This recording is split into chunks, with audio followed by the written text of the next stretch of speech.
So as people are gathering, what excitement, right?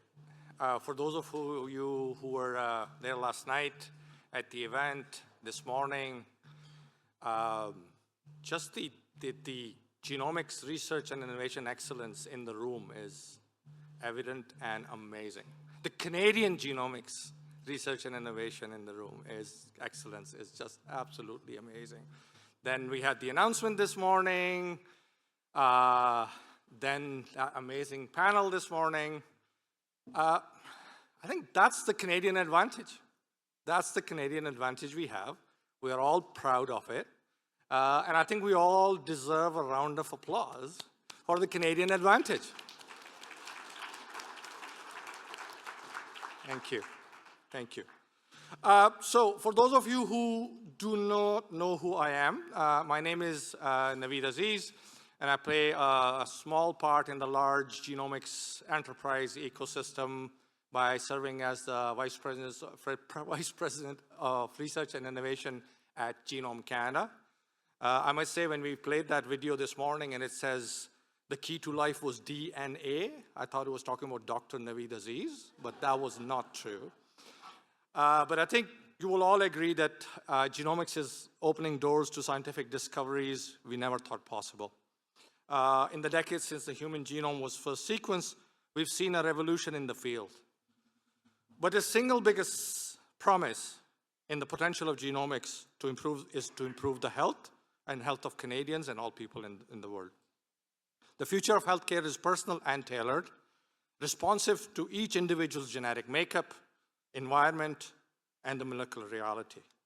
What was once a theoretical vision is now a tangible revolution in medicine. Molecular diagnostics are more precise than ever. Customized therapeutics ensure treatments are as unique as the patients receiving them. Genomics is reshaping how we tackle chronic disease, rare conditions, and global health crisis. And at the heart of all of this revolution lies data. Our ability to combine the individual insights from large-scale genomic and clinical data sets. These data sets are not just advancing research, but also improving healthcare as it is delivered. So let's consider just a few examples. By uncovering more than 2,000 disease genes, genomics is speeding up the diagnostic of rare diseases. The discovery of genetic mutation that increase the chances of someone having a sudden heart attack means physicians can now deploy preventative interventions that can save lives. And similarly, sequencing DNA from large cohorts at risk women that has helped identify patients who are at higher risk of breast cancer. Discoveries like these are beginning to promise of the precision of medicine closer to reality. But breakthroughs like these are happening at a time when the Canadian healthcare system is under enormous pressure. It's even hard for some Canadians to find a family doctor, and our nation's aging population is putting even more stress on the system. Precision health can offer a solution. And it can provide a new standard of healthcare. It can help address health disparities across different populations, including marginalized groups, by recognizing how unique genetic and environmental factors impact them. But to realize the full potential of precision medicine, we need innovation in healthcare, and we heard some of that this morning. And we need national collaboration on data generation and sharing. As we look ahead, the true impact of genomic-driven precision health will depend on strong national policies that balance privacy, security, and accessibility, a robust infrastructure to support the generation and use of genomic data, a workforce equipped with the skills to translate data into patient care, and my pages are stuck together. Interdisciplinary collaboration between genomics, AI, clinical medicine, and public health, and a commitment to health equity, ensuring all Canadians, especially underrepresented communities, benefit from these advancements. Accurate and accessible genomics tool can increase the productivity of healthcare investments by reducing the time and resources invested on unnecessary tests. It can also help prevent trips to the ER. Precision health can also help promote healthy aging, which will significantly reduce the burden of our healthcare system. Canada has the talent, the research capacity, and the ambition to lead the world in precision health. But to make this vision a reality, we must move forward together, scientists, healthcare providers, policymakers, and patients, all working in a united system. So how do we move the needle when it comes to precision health? What will it take for us to harness the power of genomics? How do we enable our personalized, preventative, and cost-effective healthcare? How do we make sure that the doctor can really see you? Not the generic you, but the genetic you. To shed light on these questions and our future of precision medicine, our next panel will be moderated by Paul Hebert. Paul is the newly appointed president of Canadian Institute of Health Research, CIHR. And I must thank Paul for stepping in at the last minute because our original moderator, Stephen Lucas, couldn't attend because of family reasons. So Paul has graciously stepped in to moderate this session for us. So please help me welcoming Paul and the panel. Paul?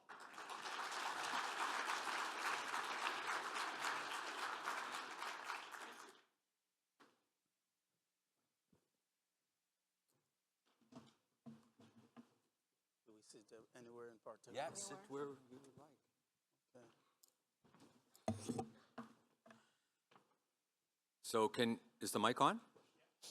I thought I would sit, but I think I'll stand instead just to thank you, Nada and Rob, for allowing me to say a few words and to moderate the session on your behalf. Bon matin tout le monde.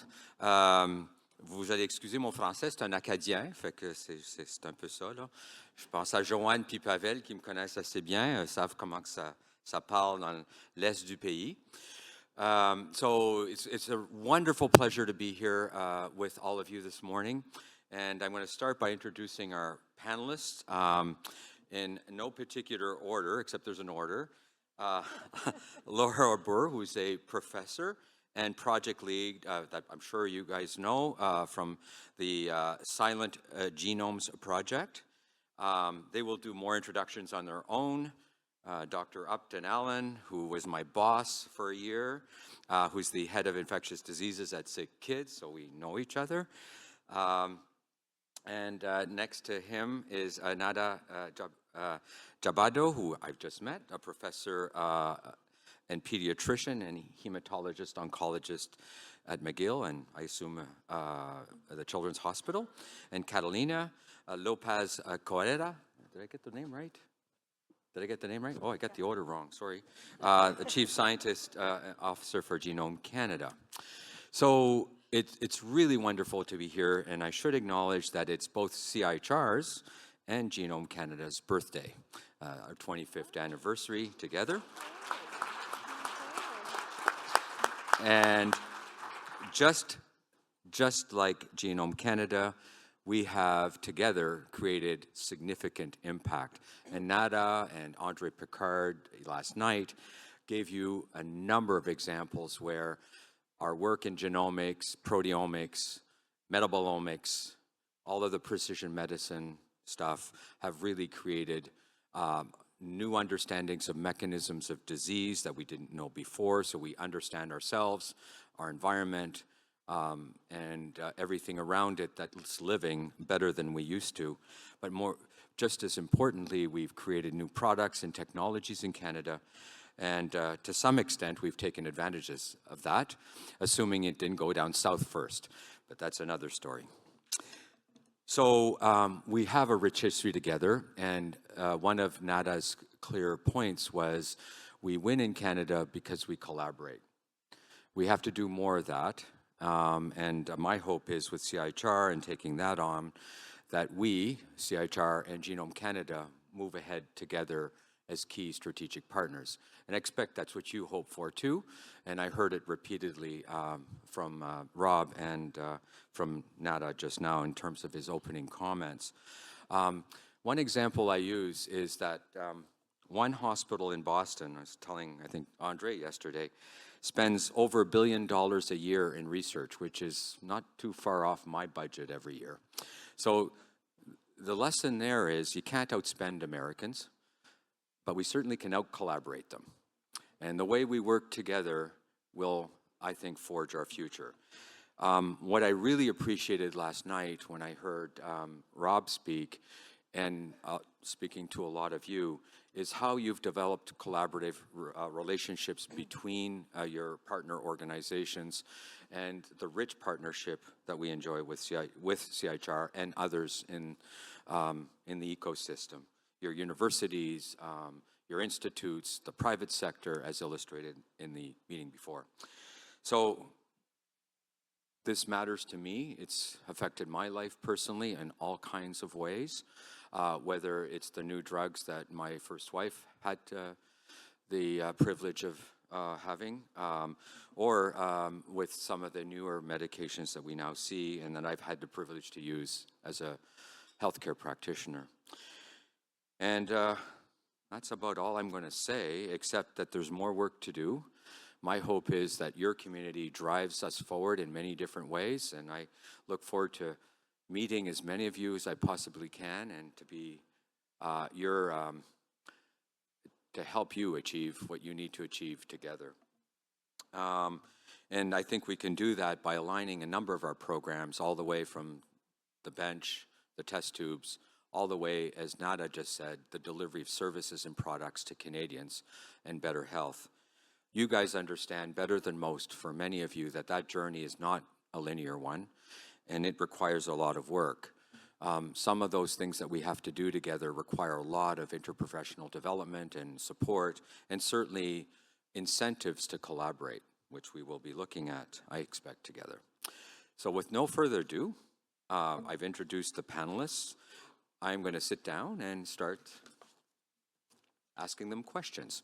My hope is that we have at least 10 minutes for you to ask questions, so get them ready. If not, I'll have to keep asking. So there you are, and then should we start? I'm going to start from this end, and my first question, they got the questions. It's not a game show, so they got the questions ahead of time. So in the next 2 minutes, and try to stick to it, please, introduce yourself, and please share one big example in your life or your work that excites you, whether it's in healthcare or in medicine or in anything that you have seen, something in the last 25 years that's meaningful to you. Okay, thank you very much. First of all, I want to say thanks so much for inviting me here tonight and for allowing me to be part of Genome Canada's journey in the last while. I am, of course, very thrilled to be here. I felt like I was invited to a big party with all these terrific people I've known for many years, so it's been really fun. So I am Laura Arbour. I'm a professor at the University of British Columbia. I'm a trained pediatrician and medical geneticist. That means there's 3 of us who are pediatricians. That's right. Here. I'm also situated, I'm at UBC, but I'm situated at the University of Victoria at the Island Medical Program. Often you see me as affiliated with the University of Victoria for that reason. So over the last, so a lot of my work is really working with Indigenous populations and with genomics and genetics, and that's probably why I'm here. But I'm also a clinical geneticist. So I see patients. And the greatest genomic change for us has really transformed the way that we've been able to diagnose patients over the last couple of decades. So that's with next generation sequencing, the ability to go from one gene, laborious, choose that gene, to whole genome sequencing or exome sequencing, which is really part of our clinical care. The Canadian focus of this really has been the work of Kim Boycott, who is here, whose first rare disease project started in 2011, and she has continued strong through her Care for Rare programs, where over 3,500 patients and families have been seen and probably 1,500 diagnosed and 158 new genes discovered. Her teamwork, the way that she works, is that she works in a way that is kind of the envy of many other countries because of that comradeship that you just described, in being Canadian. So she's been the model for us, for the world really, in rare disease and discoveries that she's made. But I would just like to say the caveat that we still have a ways to go, because we still need to make sure that every patient gets the opportunity for the same level of diagnosis. And this is why we're working on the Pan-Canadian Genome Library and the Indigenous Background Variant Library to ensure at least that first step is covered. Outstanding. Thank you. Nada, next. Je m'appelle Nada Javado, je suis de Québec. Je parle en français parce que le français fait partie des langues canadiennes. I'm very privileged and honored to be here. I wonder why I'm here and it's not Kim. There are a lot of Steve, a lot of other people that would do a perfect job over here. I'm a clinician scientist. I treat patients, kids with brain cancer and other cancers. Why? When I came here, I'm an immunologist by formation. My husband is Canadian. I was trained in France. He couldn't work in France. I came here, and I was very lucky to be here because there's vision, there is collaboration, and CIHR and Genome Canada came together and created those large LSAR. And when I first started, we would used to diagnose those kids with brain tumors just looking under the microscope, not knowing, and those tumors would be called the same. Just based on what we were able to do, and I'm one of many, we're able now to not only diagnose precisely, find things that we can work on today. I was asked to give one example. My best example is now, for some patients, it's probably 10 to 15% of those brain tumors. They don't undergo surgery. I do an LP. And with the LP, because I know exactly what to look at, I find the target, yes or no. If yes, they don't get surgery, they get targeted therapy. And it melts. So if you want example, this is one of many examples. We're not successful all the time. What the other thing that I'm very proud of is that within the province of Quebec, and it's not Quebec is the best or whatever, but they had the foresight. Now, transcriptome and exome, germline and tumor are paid for, and any time of the journey of the patient, they're there. I want kids to be 80 and above, meaning that this is accessible for everyone, everywhere, because the odyssey starts with the correct diagnosis. What can I treat now? And it's not added cost on the contrary. It is quality of life, less cost, better treatment. With this, probably we'll be able to touch 20 to 30%. And what I want in the next part is to say, how can we reach close to 100% of improved therapy and improved therapy for all? Merci beaucoup, Nada. Upton, the floor is yours. Thank you, Paul. Paul, talking about bosses, let me acknowledge my boss in the Research Institute, Steve Shearer, over in the corner there, and my colleague, Ray Young, from Sick Kids. I'm sure I'm missing some Sick Kids, but it's a real honor to be here, Paul. I'm a professor in the Department of Pediatrics at the University of Toronto, and I'm head of infectious diseases. I'm the interim head of the Transplant and Regenerative Medicine Center. I do remember I was a trainee when the CF gene was discovered, and I remember being in the auditorium, and Lap Chi Troy and Francis Collins walked in, and they were like rock stars. Then we all applauded. I still get goose pimples from those days. It's been a journey, but in terms of what I would see as transformational events over the last 25 years. I would say the reduction in the cost of sequencing that allows for personalized medicine has been transformational. It's that transformational activity that leads to many clinical applications. I'll share a couple of examples with you.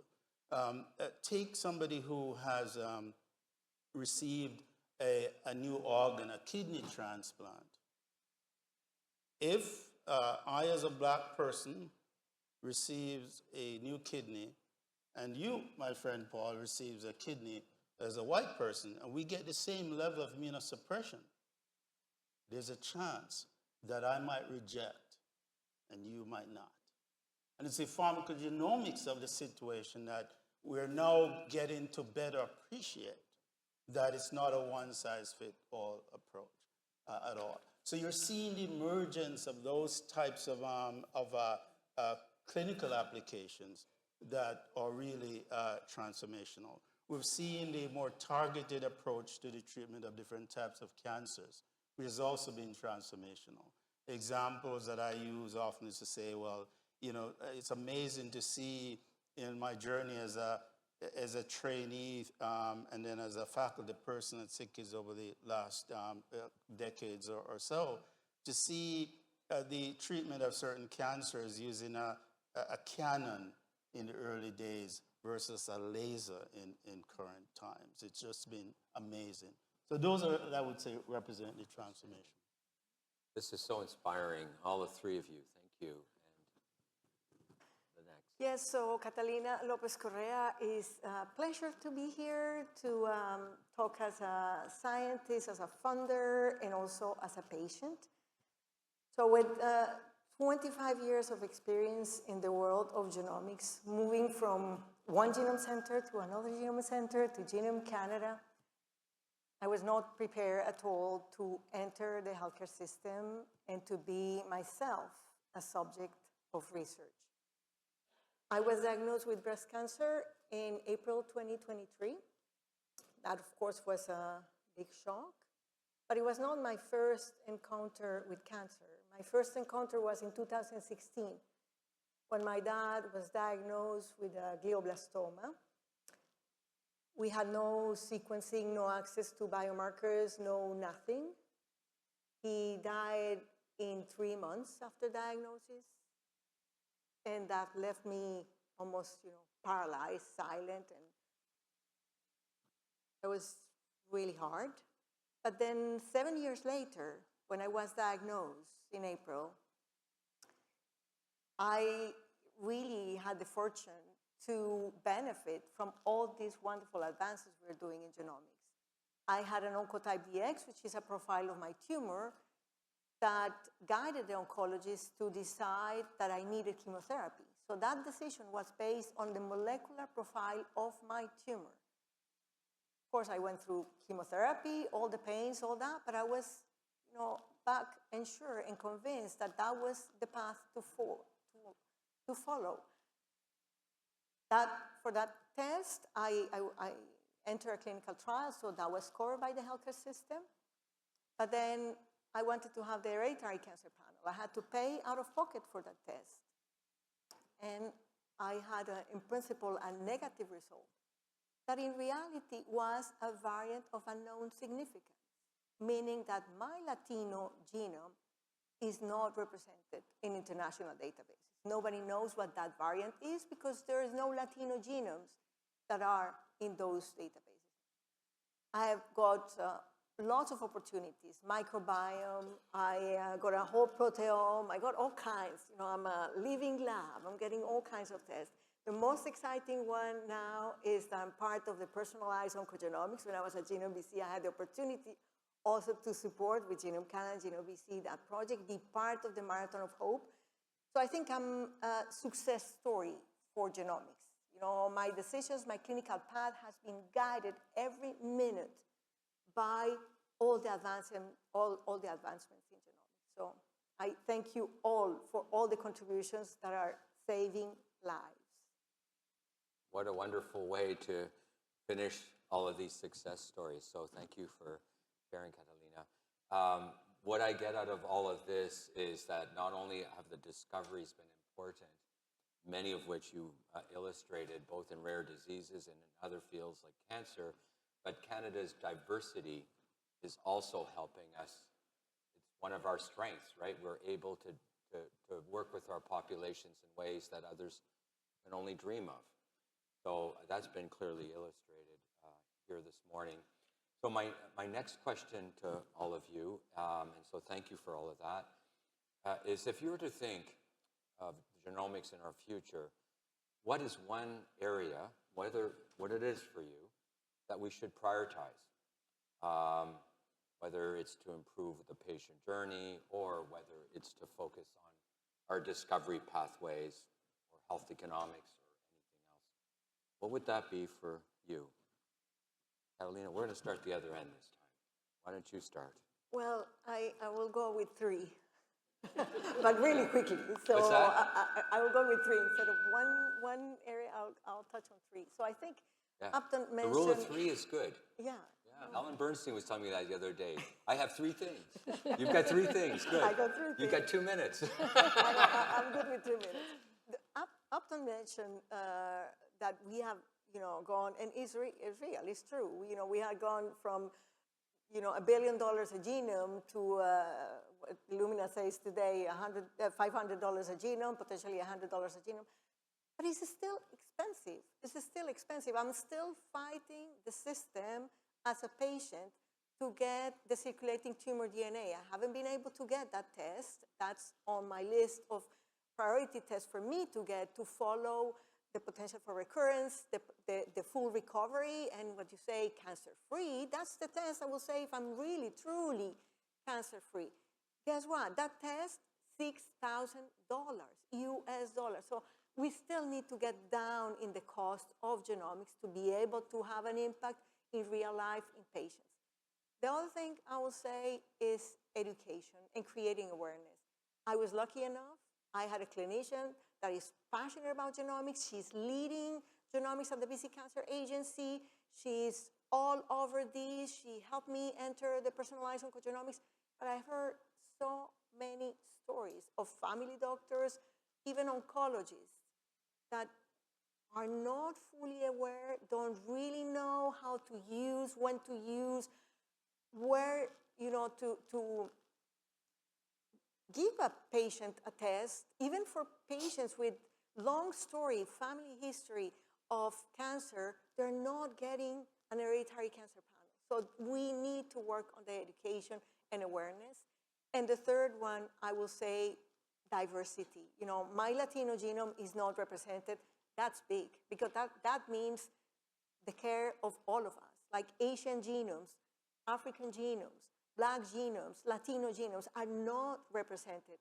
And this is not just about, nice EDI, talking about diversity. This is about healthcare. This is about really implementing genomics in the healthcare system. Is really a pressing need. Outstanding. Well, thank you so much. Dr. Allen. Thank you very much. In one word, I would say diversity, but I think that you've said that. So I would say, Paul, I think it's important that Genome Canada doesn't fall in the trap that we in infectious diseases fell into in the 1980s, early 90s, where we had in terms of antimicrobial resistance, where we had what I referred to as floating data. We had all this data, and there was no clinical connection. And it was hard to define the phenotype. And so I think moving forward, and you've heard others speak to this, it's important to recognize the importance of the quote-unquote genetic code, but at the other end would be the postal code that represents the socio-demographics of the situation. And in the middle are the clinical characteristics. And the 3 need to come together. And so one needs to figure out how to make those linkages, or else you'll end up with tons and tons of data, and you really don't know how to make it clinically relevant to change health outcomes. So linking the genome to the phenotype, Absolutely. hypercritical is our first step. Yep. Thank you. Nada, the floor is yours.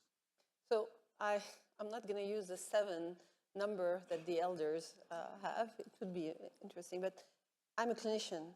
I need, in order to treat, I need to understand, I want to prevent, and I want to treat. To understand, I need to research. So within research, even though we're doing way better, there's still so much that we need to do, so much that we need to understand, to whatever. Having initiatives like what you did with CIHR and Genome Canada, sustain, not like twinkling, that's beautiful and then you stop. Unfortunately, you need money in order to build, and you need money to sustain your building and maintain it and keep it. Canada is on the map thanks to those big grants because of the discovery, because of FORGE, because what we did in cancer and what we're doing in other health sciences. We need to have sustained funding in order to sustain the discoveries. We need to think not 2D, but 3D and 4D, because our genome evolves with time. It's a lifespan, and as we go, and there are new techniques as we go that we need to invest in. And it's not only the genome, it's also the proteome. So there has to be some links to go to that. And it's not hard. I'm speaking generic at the same time. It's something that is already present and active in some instances. And we need to learn from those places where it's working well. Prevent, it's healthcare. Link with the healthcare system. We are many provinces, silos. They need to speak to each other. Our genomic data needs to be linked to those healthcare data, otherwise it's meaningless. I heard about quantic computing. You need AI. You need those type of data in order for these to be meaningful. So if you don't break those barriers, it will not happen. Goes to care. If I can prevent, I can probably not need to treat, but if I can't prevent and I need to treat, I need to understand more and have not only the drugs, but the means to treat. Canada is orphan. We are a big country, but small, not attractive to pharma, barely attractive to anything. If we show a united front, if we have data that's accessible within limits, we might be way more appetizing, and this would benefit our patients. There are drugs I have soon. I'll not be able to say to my patient what I tell them is that they are being treated the best they can be across the world, because there are drugs, there are therapies that will not be accessible to them where I am if we don't invest now in being more attractive. And I hope I never have to say that. That's powerful. And Very last powerful. but not Yeah. least, Yeah, hopefully not least. So the umbrella word that I would like to use is equity. So when we think about equality, it's opening the door. Equity is making sure there is a path to get to that door. So what does that mean when we're thinking about both healthcare and research? So people like me, middle-aged, or older than middle-aged, white women, very likely to enroll in research. But there are a whole lot of trust issues for others who are not so sure that that research or the clinical care biomedical samples will be used in the way that they expect them to be used. So to address the issues of equity, we also have to consider the perspectives of the population, of the patients. And we, within the infrastructure, need to understand what are the barriers to access. Why are they not necessarily getting access even beyond the trust? So that leads to inclusion. And if you have broad inclusion, both in health and in research, that builds the data that you need. So without all of that, you cannot build your robust data systems. so I think if I were to reflect on all those things you just said, we heard about the patient perspective, what Madame Bégin, Monique Bégin, our first woman minister of health, said. We are the land of perpetual pilot projects, and we have to overcome that, system fragmentation, commercialization, and making sure that we get our discoveries into practice. All kind of said that. And we have the right market systems in place and incentives to make that happen, so that these barriers that we all experience, cost-related, don't happen, and you don't have to deny your patients. And we started with a patient perspective. These are wonderful perspectives brought to this discussion. I can only think that if I were a qualitative researcher, how rich the discussion is here that we're having this morning. So on the next one, I'm just going to ask you to dig just a little deeper. And I'm going to ask you questions about you and your research specifically. And I'm going to start with Nada, because that's what it says on my sheet here. And I'm a managed man now, so I follow my sheets, not. So, Nada, would you mind telling us a bit more about your work? And I know you've already said some things, but if there are other things you'd like to say, and how genomics is transforming the care, either through your work or directly, the care of your patients for the devastating diseases that you've already articulated. So I was very lucky to be able to identify histone mutation. Those were the very ever first discovered histone mutation in disease. Don't mean a lot. This is one of the most conserved genes in this is what actually packaged our DNA, and nobody thought that those mutations could ever exist and be viable. So the discovery is one of the 20 milestones over the 20 years across the world, and this is why I got the Order of Canada, whatever it means. To me, it's a tool.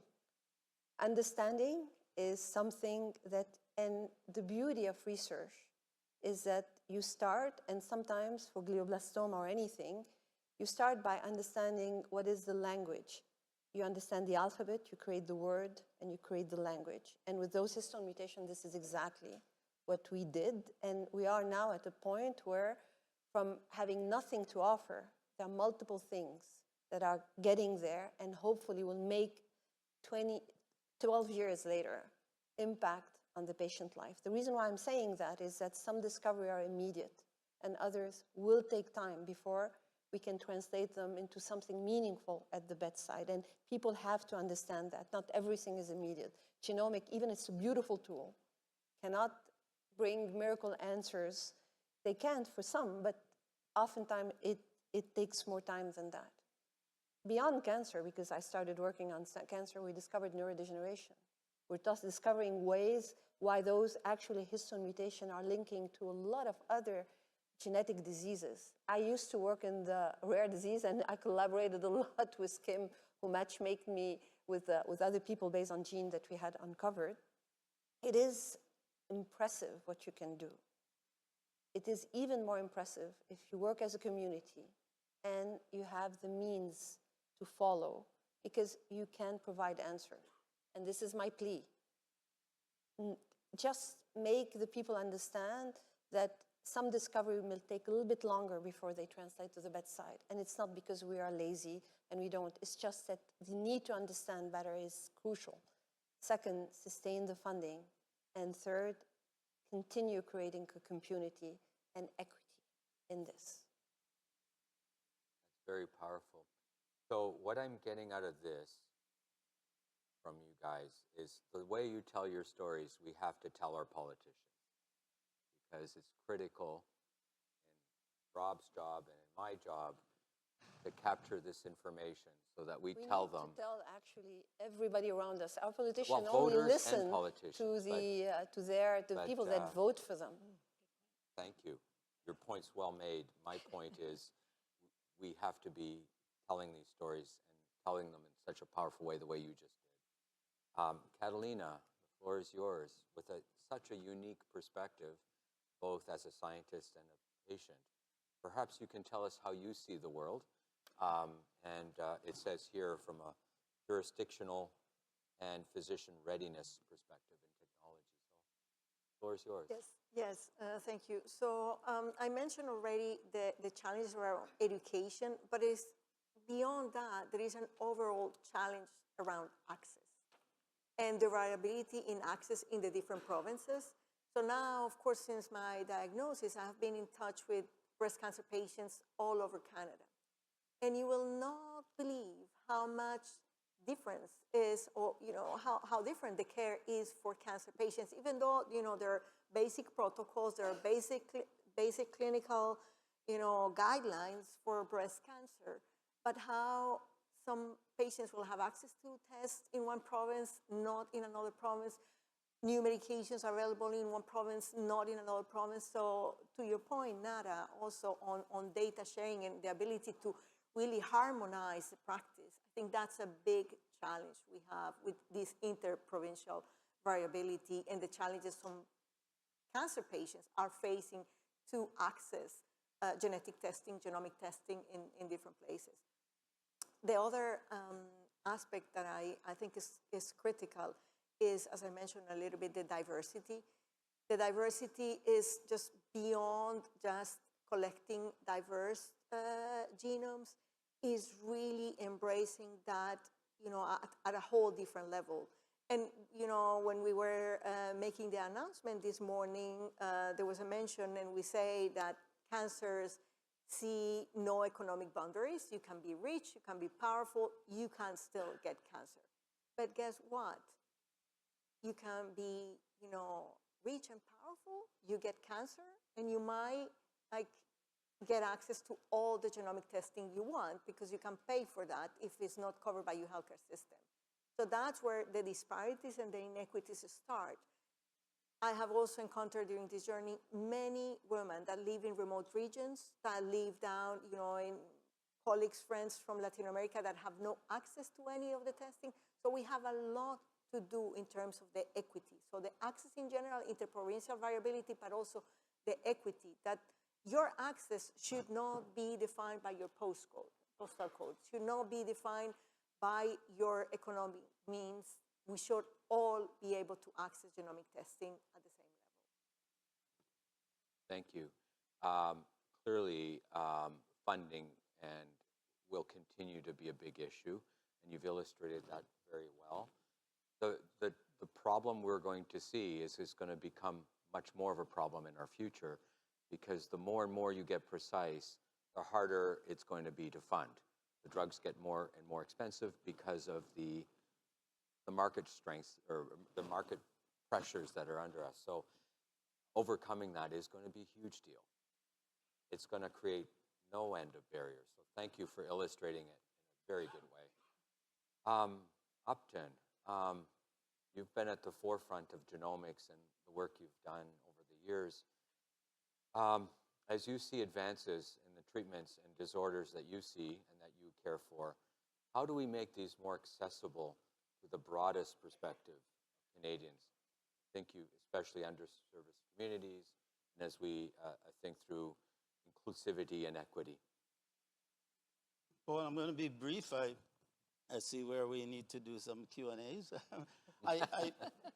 Paul, I want to just touch on three things very, very briefly. The first is that moving forward, we need to have an equity framework worked out that is well thought through, well developed, well structured, moving forward. So that's number one. I was an equity framework. The second relates to building trust. And so it's certainly connected with having the equity framework, but also we need to be creative with the ways that we build trust so that we can address all the issues that we want to address, including diversity and equity. But we need to make sure that the patient, the communities, they trust the system to allow their data to be collected. And so we need to figure out how to do that. And the third, which others have brought up, is a transparent process of data governance.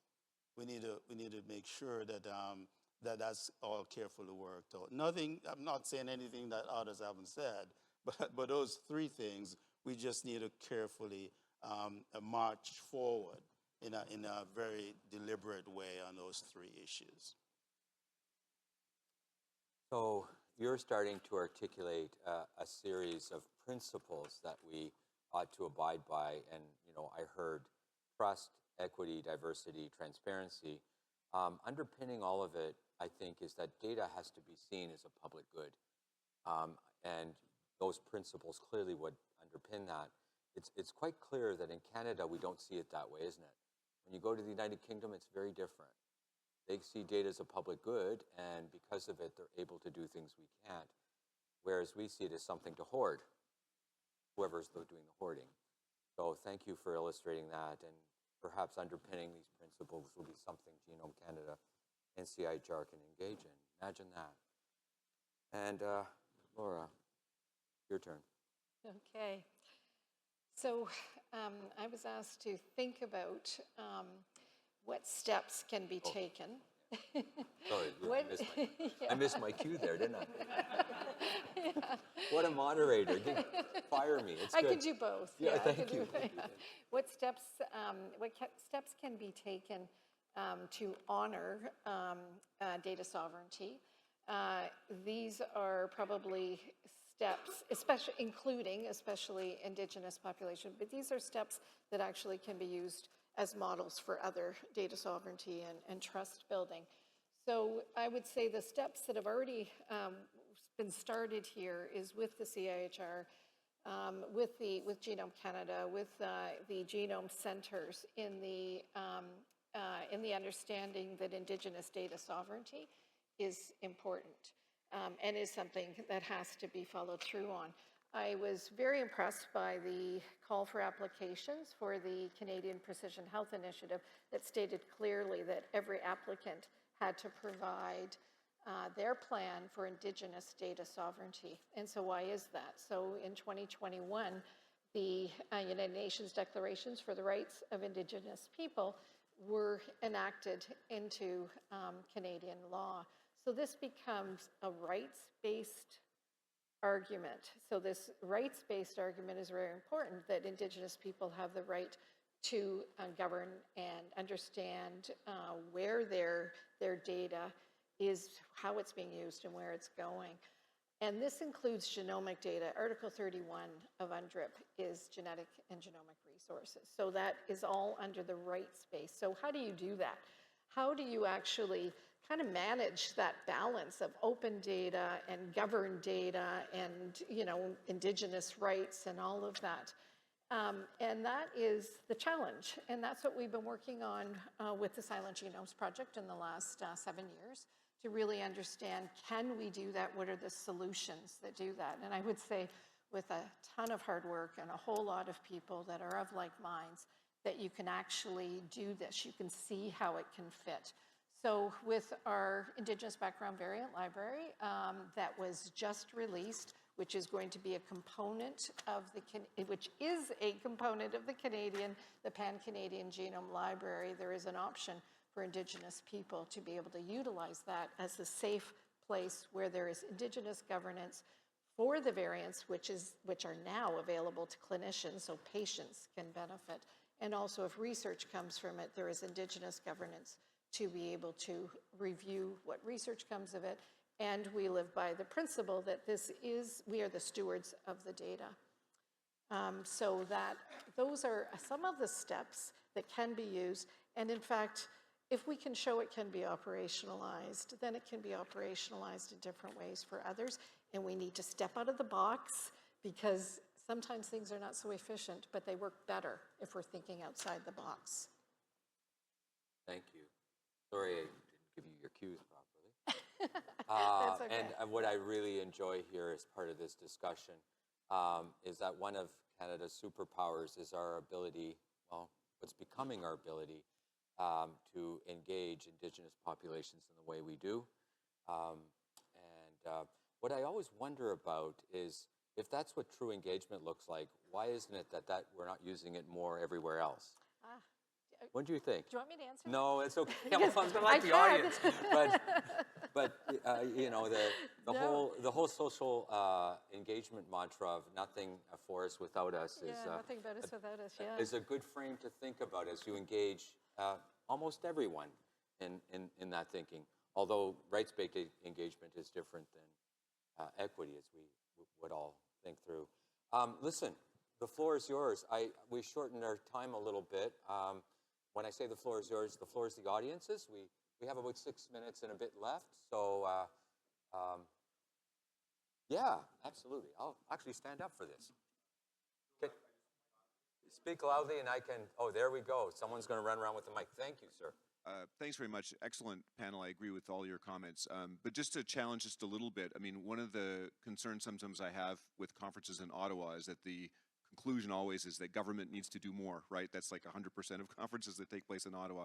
So I guess my question or challenge to you guys, even though that's true, again, 100% agree with what you said, if you remove government for a moment and you think about, like, 3 of you represent the 3 largest, teaching universities in the country. So are there other ways outside of government intervention, whether it's industry involvement, non-governmental organizations, are there things that we can do that don't involve government that can push this initiative forward? I'd love to hear your thoughts on that. Yeah, if you don't mind, because if we get all four to answer, we'll be done. But I'm going to try to do this bit more rapid fire and actually pick someone. If that's okay, I'm going to pick on Catalina for that one. Oh, yeah, well, I think the question was for the three Or of them. who? So, Huh? for the three of them. Or you want to pick someone else? Or nada? Nada. But Nada. one Nada person. was ready. One person Nada gets her it. hand. Nada was And then we're ready. going to try to do a few more. But we'll try to pick one. If not the right one, just Yes, no, put- nada. yeah, No, nada, no, go no, for it. You need governments to make rules go away or kind of have, so government are really at the core of a lot of the discussion to share data, to break boundaries, to kind of go. Getting funding, getting other monies, we always do that.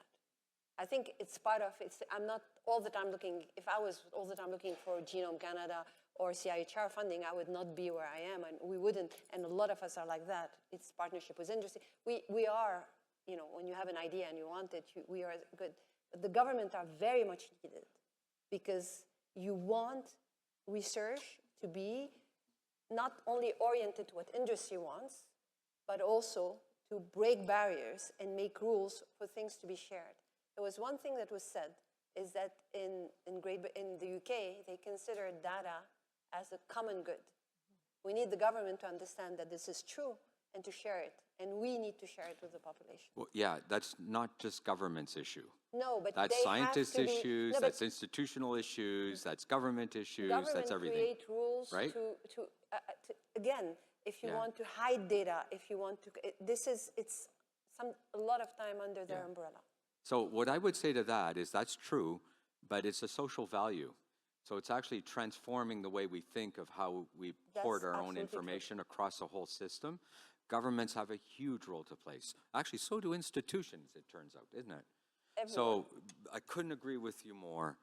Great question, wonderful answer. Oui. And I can't keep order, so just raise your hands, we'll do our best. I don't know who the question is directed to, but so Genome Canada, 25 years, it took 25 years to go from sequencing the human genome to today, through what we heard here, seeing clinical application of genomics in terms of treating patients. So there is a 25-year lead time, if not more, which leads to the sustainability of the investment in that. The question I have is, once we're going to layer in AI and quantum, which we're already doing, which is, you know, these are complex sciences, are we going to increase or decrease the lead time to application? And the reason I ask it is, you know, we're looking for sustained investment because it takes time. It's not an overnight thing. Accelera was an overnight success, apparently, as was, you know, the whole enterprise here. It actually takes, you know, years and years. So those it's complex, right? There's a lot of data, and Upton, you talked about floating data. We need to connect the data, right? So I'm curious of the impact of AI and quantum, and if it's going to increase the lead time for us to understand and integrate it. And this is about managing expectation, really. I just want us to all understand, will this make our life more complicated or easier? You know, again, will it contract time or will it expand time? I know it's a bizarre question, sorry. No. I I mean, I think if it's okay, I'm going to ask Dr. Allen to answer your question, but you can take that question any direction you want, in a sense that you can talk about AI, you can talk about AI and how it's going to help with commercialization, or pretty much anything.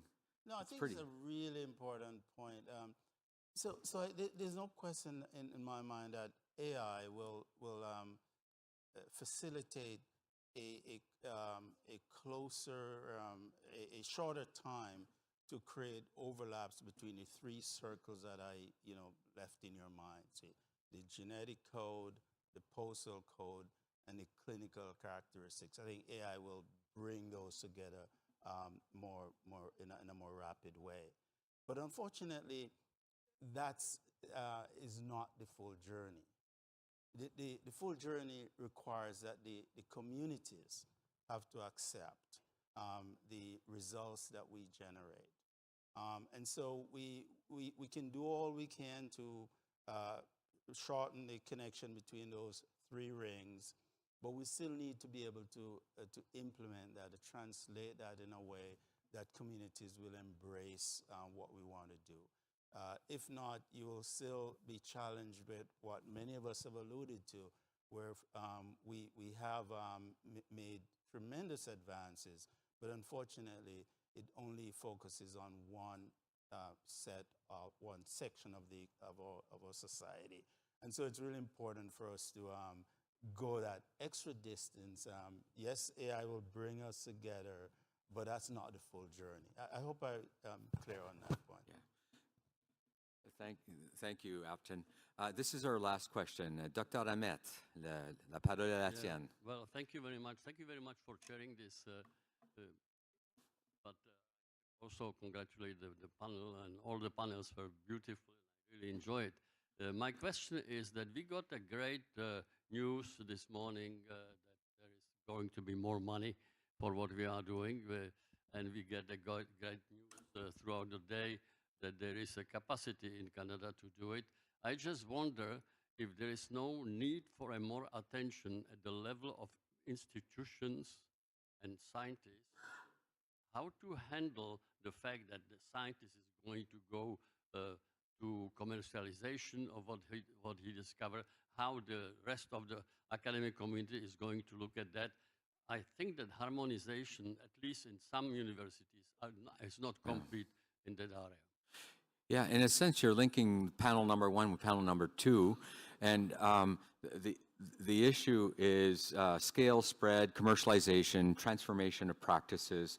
Several of the panelists have made comments in that general regard, but again, just in view of equity, I'm going to pick on Laura to give us a chance to answer that. Well, I think that yours was a comment, is that the importance of coming together with industry and university, and it has to be seamless, and that we couldn't agree more. And because, you know, this is a partnership, it benefits all. And of course, with that, then we have to understand the, you know, some of the trust issues that go with that. The community engagement that says industry is good. It's not necessarily going to be exploitive, which of course has been the narrative as time has gone on.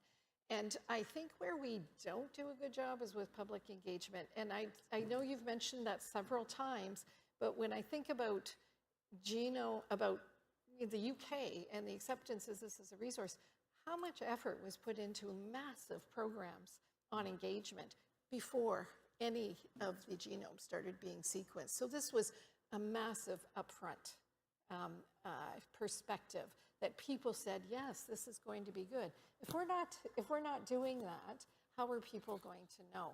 And it's, you know, it's all the agencies, it's government, you know, and that's part of the industry and university together.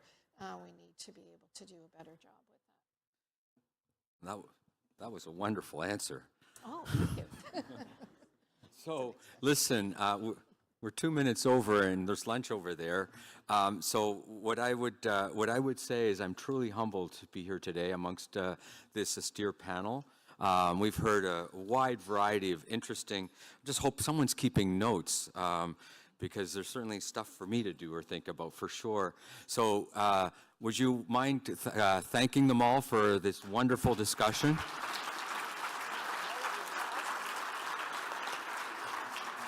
And again, like I said, truly an honor for me to be here amongst this wonderful panelists.